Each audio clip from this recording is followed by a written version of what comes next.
এক নম্বর।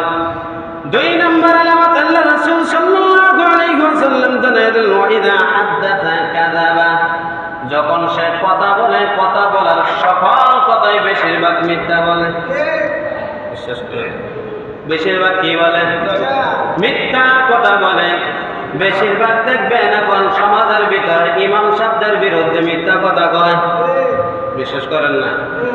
যে একবারে যে কথা মনে করেন ইমাম সাহেব জানে না, ইমাম সাহেব 14 গোষ্ঠীও জানে না, তারপরে ওই কথা ইমাম সাহেবের উপরে তুলনা দেয়, এরকম মুনাফিক আছে না নাই? আল্লাহ জানিয়ে দিলেন ইদা হাদাসা কাযাবা, যখন তারা কথা বলবে তখন মিথ্যা কথা বলবে। কয় নম্বর?